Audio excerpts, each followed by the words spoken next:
right. Well, good afternoon, everybody, and welcome to the Housing, Finance, and Policy Committee. My name is Senator Duckworth. It is, what time is it? 1:17 p.m. We're going to get started. Apologize for starting late. Entirely my fault. We do have one bill before us to begin. Senator Draheim, Senate File 3677. Do you have any amendments for your bill? I do not, Chair. Very good. We'll go ahead. Thank you, Senator Duckworth. Members, today we have a good discussion on Senate File 3677.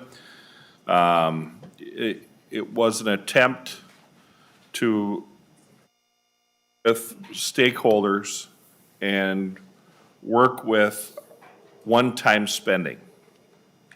And the way the bill was drafted a long time ago was using the ARP funds, which would be a one-time spend, and try to move forward on our goal, pathway to home ownership. So that's kind of just a broad view of it. It is for $200 million. The Section 1 creates a home ownership investment grant program. Section 2 funds workforce and affordable home ownership development program, funds for that. Section 3 has to deal with the first-time home buyer down payment assistance fund. And we're gonna do a little twist on that. We're gonna take that out of the agency, and we'll hear more about that with the testifiers. And then Section 4 has to do with putting a pool of money available for manufactured home parks to purchase the manufactured home park in which they live in. So kind of a twist on some of the other bills that have been around for a few years. So with that, I'd like to invite the testifiers up. And I think, members, if we could, let's hear from all of the testifiers and then take questions after they're done presenting, if that's okay. That seems very fair. Thank you, Senator Draheim. First up on our roster is Catrice Williams. I don't know if she's joining us via Zoom or come on down. Thank you for being here. You can bring friends if you'd like as well. If you would just do me a favor when you're ready to begin, if you could state your name and then what organization you're here on behalf of, and then feel free to share with us your testimony. Thank you. Thank you. My name is Catrice Williams. I'm here on behalf of the Homeownership Minnesota Coalition, as well as Project for Pride in Living. Mr. Chairman and committee, I'm joined here, by my two colleagues, Kristen City and Kathy Wenzel-Masnil. First off, we would like to thank you for your support of affordable home ownership in the last session. This work is extremely important to our coalition, as we are a very new coalition that was formed from a group of practitioners in the affordable home ownership space. We would really like to emphasize the importance of just kind of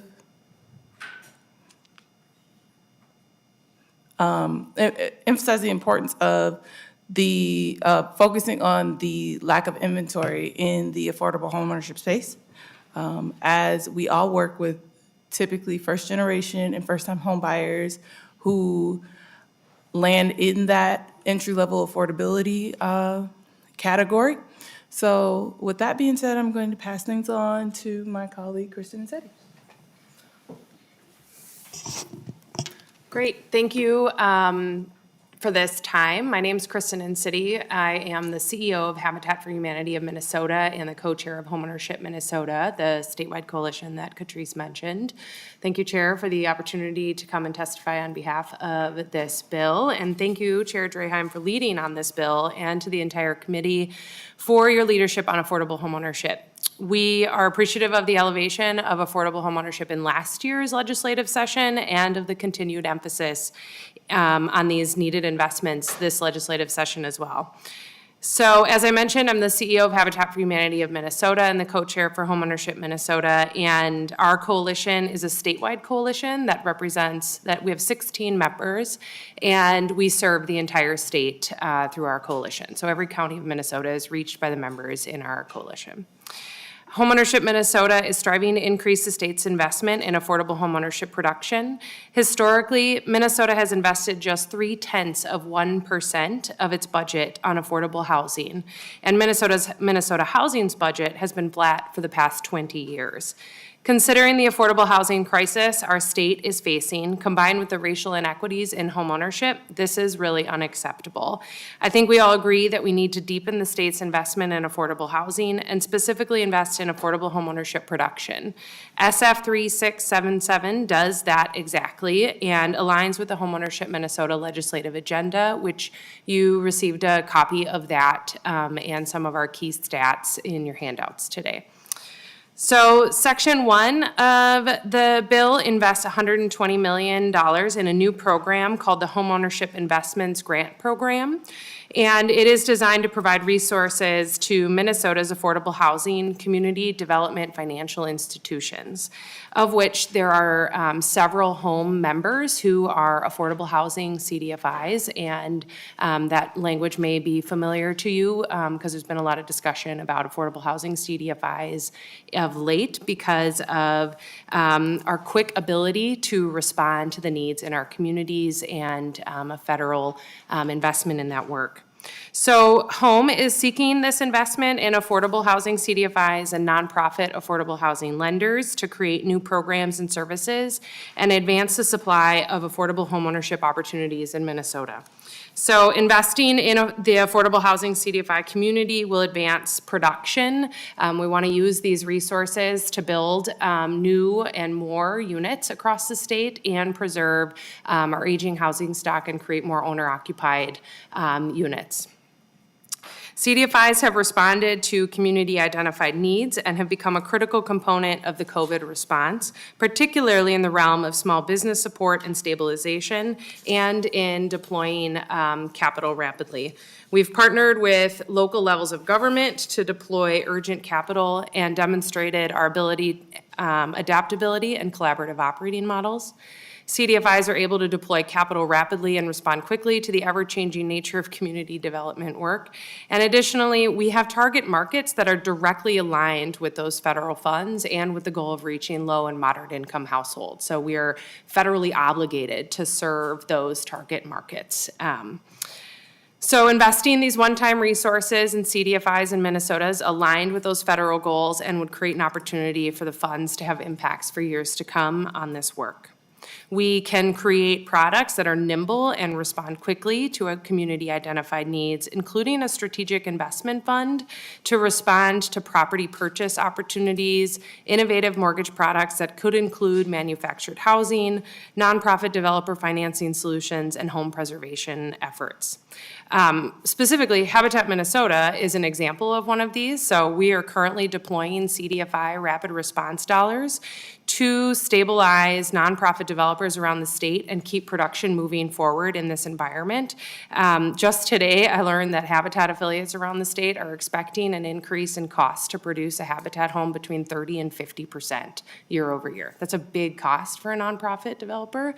So being able to deploy these resources rapidly will help us keep the production moving forward in our state. All the eligible uses noted in this section would advance production and homebuyer readiness to purchase. Additionally, I'll note subdivision 3A3 would support a pool of resources to help nonprofit developers compete with outside investors looking to acquire single-family homes for rental. Instead, nonprofits would have access to resources that are available on demand to acquire properties as they become available with the intent of creating or preserving owner-occupied affordable homeownership.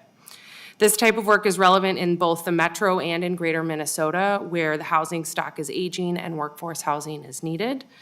The limitation on the ACK rehab noted in subdivision 3C may be too limiting and impact greater Minnesota needs, particularly with the continued cost increases in new development, but we acknowledge that the goal is to add inventory and recognize the need to balance how those resources are deployed. Finally, on section 1, home members look forward to partnering with Minnesota Housing in the creation of this new program and its requisite process. And we're appreciative of the leadership in this space. And with that, I'll pass it to Kathy Wetzel-Mestel. Great, thank you. Thank you, Mr. Chair and Chair Draheim, for your leadership on this bill. I'm Kathy Wetzel-Mestel. I'm the Executive Director of PRG.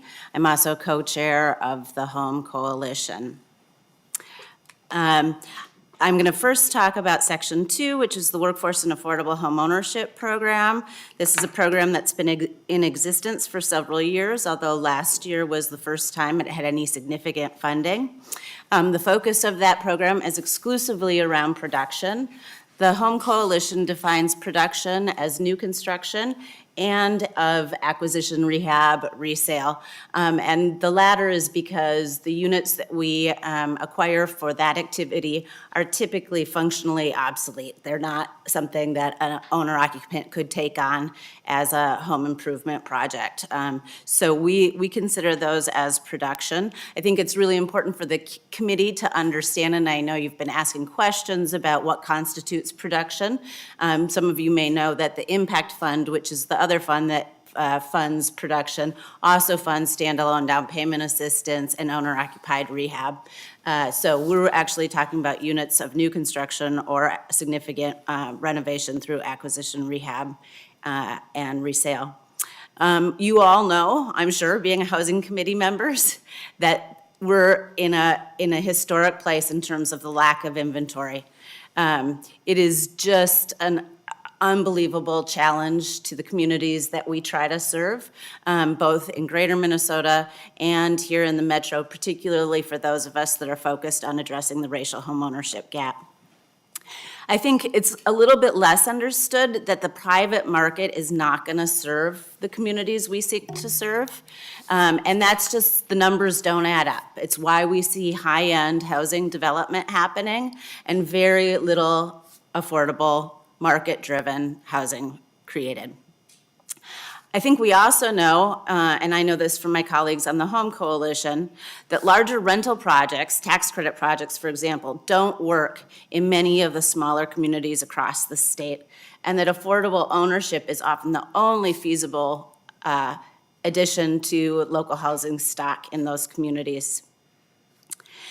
And, you know, I think we're not going to solve either the housing shortage or the racial homeownership gap without addressing how do we get more units produced.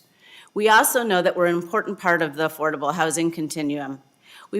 There's a stated need of 60,000 rental units that are affordable to households earning less than 30% AMI. Those are also the most the most expensive units to build. And meanwhile, we know that we've got 27,000 households that are income qualified for home ownership, but who continue to rent already existing units that are affordable at less than 30% AMI. Those families do that for a variety of reasons, but not the least of which is the lack of affordable inventory. So I would argue that it is a prudent financial decision to think about how do we move some of those families that are occupying existing units that are affordable at that low income level into home ownership, thereby freeing up a significant portion of the overall need. Over the past 5 years, state funding has supported the development of approximately 100 ownership units a year. And again, that would be acquisition, rehab, resale, and new construction. Due to the additional funding as a result of your work last session, that number increased to 140 units during the most recent funding round. That number is still woefully inadequate given the numbers I cited before. 27,000 households who could afford home ownership if there was something to buy. I think we should be aiming for at least 500 units a year. I actually think we should have a 10-year plan to create 27,000 units. That'd be 2,700 units. It's probably not feasible today or next year or the year after, but an incremental approach to increasing funding for this important part of the affordable housing continuum should be our goal. The Home Coalition looks forward to working with the agency staff to develop program guidelines and procedures for this program that will allow us to deploy these funds quickly. All right, that was Workforce and Affordable Homeownership Program. I'm going to move on to Section 3, which is the down payment assistance. There is $25 million for this activity, and this is not technically a home proposal. We are really pleased that down payment assistance is getting attention this summer. The Home Coalition knows that changes to down payment assistance are essential to address equitable access to home ownership. Home has endorsed bill language for a first-generation DPA program drafted by the Minnesota Realtors, the Homeownership Center, and Twin Cities Habitat for Humanity that calls for transformational changes in DPA, and we look forward to the alignment of these important efforts. Finally, I'll finish up with Section 4, which is $10 million for manufactured housing conversions to cooperative ownership. Similarly, this is not a homegrown proposal, but we know that manufactured housing is among some of the most affordable housing available across the state, and that it faces the same or worse pressures from institutional investors that we're seeing in the single-family market. Strategies that provide opportunities to intervene in that disturbing dynamic are supported by Home, including Senate File 3730. It's important to note, however, that Pool 3 resources are derived from the agency's first mortgage financing, and that the vast majority are reinvested into home ownership activities. So care should be taken to ensure that this proposal does not simply shift funding from one ownership activity to another. So again, I'd like to thank the committee for your leadership on home ownership, and I think we're ready to take questions from the committee. Thank you, Mr. Chair. Well, thank you all for your testimony. It is greatly appreciated. Senator Rosen, did I see you have a question? Thank you, Mr. Chair. And thank you, Ms. Wetzel-Mastel. On your the Section 3, First-Time Homeowners Down Payment Assistance Fund, it's a pilot project. Can you explain how that's going to work? And is it going to be covering or servicing the entire state or just the metro areas? Senator, I can, Senator Draheim, go right ahead. okay, thank you. Can you hear me okay? Perfect. Yeah, our goal with that portion of the bill was to take funding and put it with local groups to be more nimble and to be maybe a little faster response when an opportunity presents itself. So that's kind of where we wanted to do on that. It's one-time funding so it isn't an ongoing program. So that's kind of why it was drafted the way it was. And we could ask Mr. Mueller or Mr. Stang to go into more depth if you have more questions. Senator Rosen? Yes, thank you, Mr. Chair. And Senator Draheim or Mr. Mueller, the pilot project, is that going to be evenly dispersed throughout the state, or is it in the metro area? Is there criteria on who can apply, and how do we know it's going to be fairly split? We can go to Mr. Mueller if that's okay, Chair. Mr. Mueller? Mr. Chair and Senator Rosen, the language of the bill is a pilot project, but the money is eligible statewide. And I'm trying to read through the bill again quickly. I'm trying to remember. It doesn't give any preference to any certain areas of the state over one or over the other. Senator Rosen? So, thank you, Mr. Chair, and Senator Draheim. Sometimes when we do that, we specify that 50% needs to be Greater Minnesota, 50% the metro. You know, I'm not going to complicate this bill, but I just want to make sure that there is an opportunity equally throughout the state. Senator Draheim, go ahead. Thank you, Chair and Senator Rosen. I agree. I think there are needs all over the state, and it is important that we find a balance between the metro and outstate. And as this moves forward, we can sure try to address that with help from Mr. Mueller. Great. Senator Dietzick.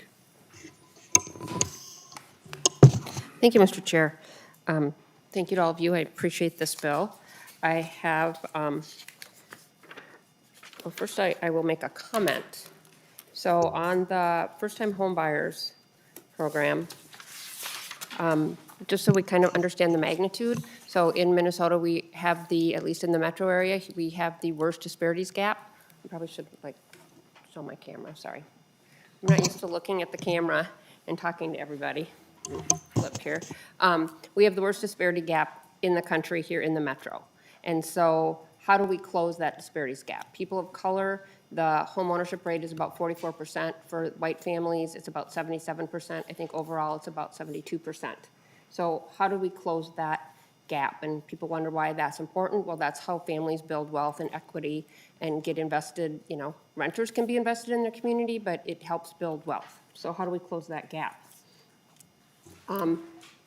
Is that a question you want them to respond to right now, or? No, I'm just kind of commenting. I mean, Okay, that's- go ahead. That's a big overall question I'd like to answer, but I'm just to give people the magnitude, to close that gap, to do about 1% is 3,300 homes, where we have to move people of color into home ownership. That's 3,300 homes. And so before we came here, I kind of did a search, working with the realtors, on how many homes are available in the, they said 16 county metro, under 300,000, and that's 324 homes. So when you look at how do you move 3,300 people across the state in home ownership, when a large part of the metro, there's only 300 homes available for under 300,000 or under. And so that's kind of the conundrum that we're in. And so I think this, I think a bunch of programs in this bill are helpful to get people into that home ownership. So I appreciate the bill. And one question that I really don't like to ask without knowing the answer, but I was just gonna Google that. It talks about a forgivable loan. And do we know, so on line 4.13, it is a forgivable loan. Is that taxable? So that might be something that, I don't know how we can, you know, I don't know how much money that would amount to. But what I like to consider is that, so it's not to exceed $15,000 per eligible first-time home buyer. That's where that gift tax kicks in. So if you're a wealthier family, you can give somebody $15,000 without tax. And so, you know, here, this person who doesn't have family members, or maybe they do, I'm assuming they don't have family members that can give them multiples of $15,000 to get a tax-free grant or gift from family, that person doesn't have to pay taxes and this person potentially does. So I just want us to consider that and think about that as we move forward. So, thank you. Well, thank you, Senator Dietzick, and thanks for shedding some light on the numbers regarding the units issue. Senator Draheim, did you have any answers to some of those questions that were posed by chance? Thank you, Chair Duckworth, and thank you, Senator Dietzick. You know, the intent of this bill is to try to help everybody across the state. And, you know, this committee has been championing the disparities for equity, probably louder than anybody, for home ownership. And it is true, Minneapolis and St. Paul are the worst in the country in most surveys. But the state overall is still ranked in the bottom 5 normally in all the surveys. So even though it is amplified in the metro, it's still a statewide problem. So that's kind of why the bill was designed the way it was. Those CDFIs are located all over the state. So of course, there's more in the metro, but they are all over the state. So if you're in Bemidji or Beaufort, you're covered. And no one knows where Beaufort is except for me and Senator Rosen. But you know, that was the intent. The way the bill was jacketed was using those federal funds. So there are some federal requirements that are put into the bill that if we use some other type of funding would have to be changed. So there are some quirks in there because of that, just so members understand that. And the down payment assistance is stated as statewide. and not just Metro, and we know the problem is probably greater in the Metro, but it is a statewide program, and it is a statewide problem. So I think we are trying to tackle a bunch of different angles at it, all in one little bill. So I hope that rambling answer answered some of your questions, Senator Dietzick. And I don't know if the testifiers chair want to weigh in on any of that. That would be wonderful. Sure. Any further comments or thoughts regarding the questions or discussion we've been having? Sure, I'll jump in and then defer to my colleagues here. I think I appreciate the conversation here today and the recognition that there isn't one solution to either the housing needs in greater Minnesota or to addressing the statewide, to the chair's point, racial homeownership gap. It's going to take a bunch of different strategies, bunch of different angles. I think the members of the Home Coalition have the solution. Sometimes I hear people say, well, what we've been doing doesn't work.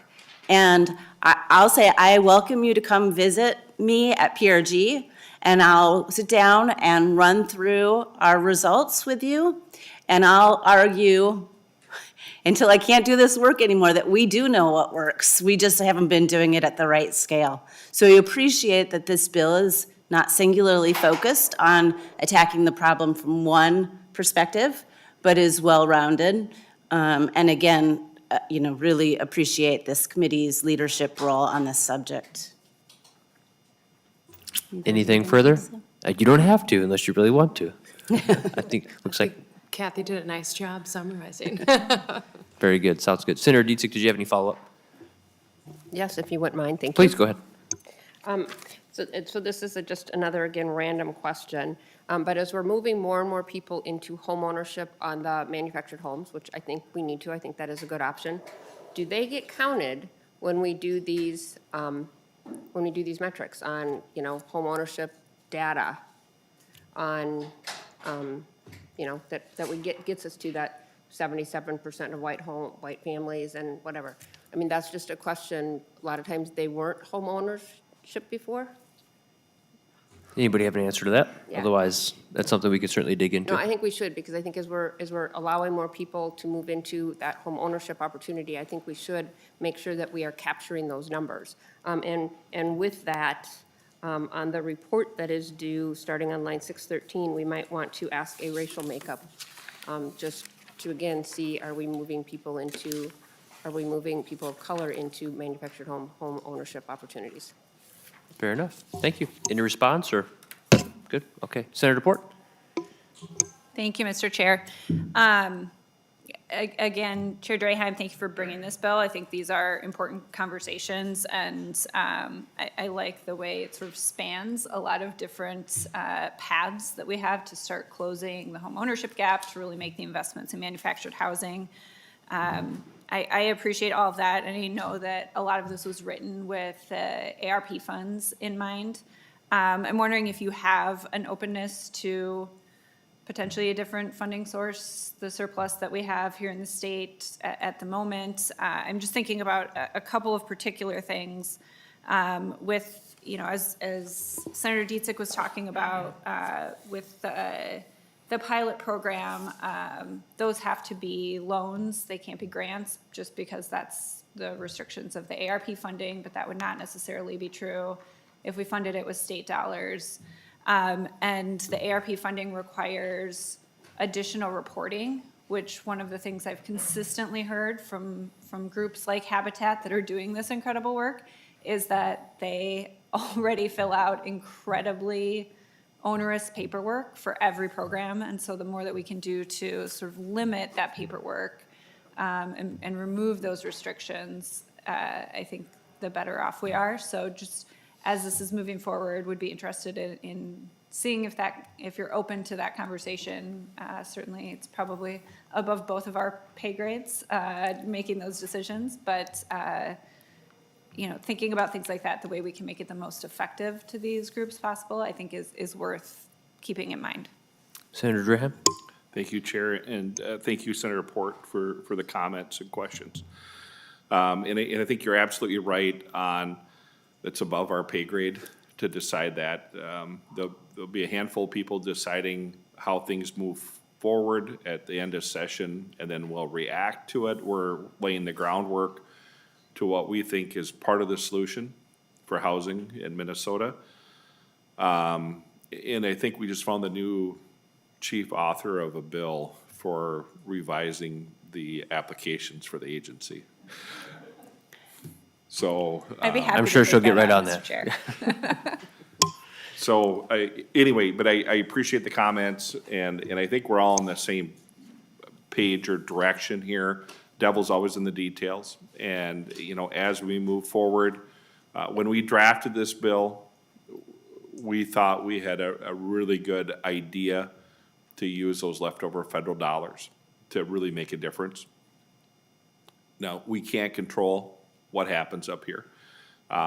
We can only give solutions, and we think this is an excellent solution. But if we have to punt and pivot and find a different funding path, you know, I'm sure Mr. Mueller and Mr. Stang can work on some language that we could get acceptable. So, thank you. Anything further? Okay, any other questions from members? I don't think I see anything online either. I appreciate our testifiers being here in person. Anything to add, or do you want to close up, Senator Draheim? I did want to mention, members, that we got a late email from the agency in regards to this bill. So hopefully it's in your inbox. We had a meeting before this meeting, so I didn't have time to read it.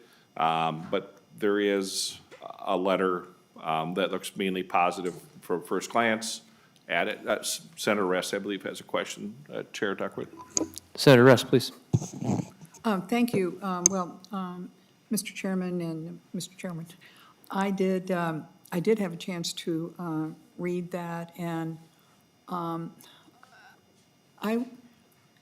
wasn't particularly pleased with their reluctance with Section 4 and they didn't want, the commissioner objects to carving out funds of the agency for the manufactured homes program, and I think we need more of a discussion on that, of why there would be any particular objection if the funds were actually there, that they then would come out of the Housing Finance Agency. So I hope, I got it, in fact, I was reading it, which one reason I was late, trying to figure out exactly what those restrictions are going to be on the first three sections.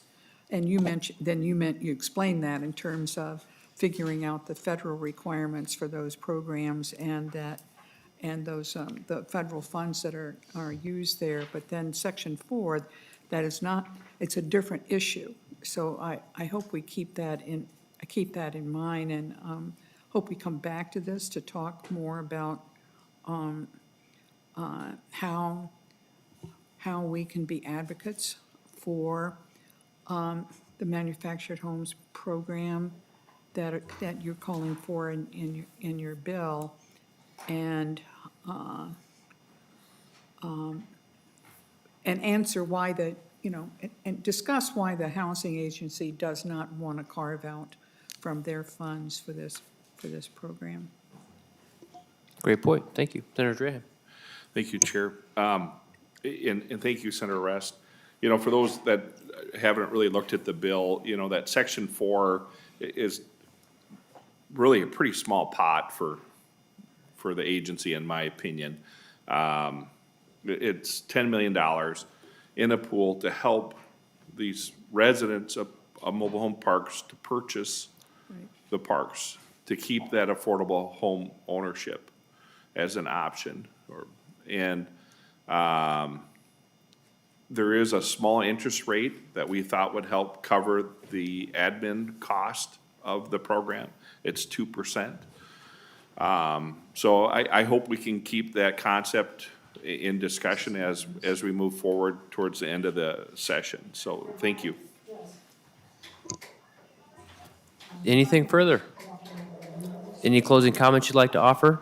Yeah, thank you, Mr. Chair. Yes, I would just like to say that from a Homeownership Minnesota perspective, we think the bill, particularly sections 1 and 2, really take a balanced approach to the solutions that we've been talking about here. Investing in the CDFIs creates an opportunity for us to be nimble and respond to this changing dynamic that we've talked about, particularly around investor ownership and competing in that space, as well as deploying the resources. Also, to the comment about like compliance and regulation, definitely we need to be paying attention to reporting requirements and making it easy for us to deploy the resources.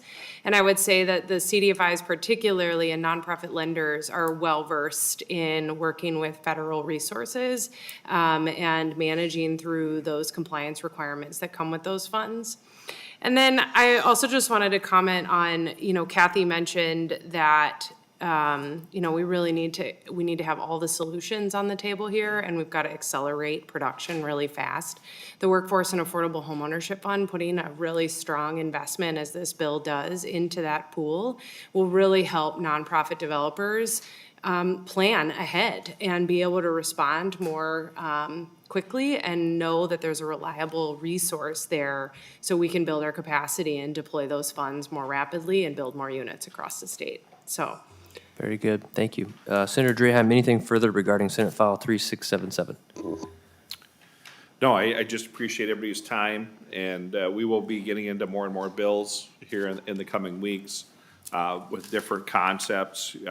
Part of this bill will be heard in a different fashion coming up, and we just need to keep an open mind and kind of explore everything. And if we have questions, please send them to Tom or Joel, and then let's get the answers as we move forward.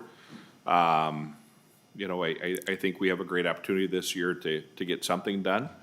I don't know what that'll be, and I just appreciate everybody's time and the testifiers to come and give their perspective too. So Great. That's it. I think our plan is to lay this over.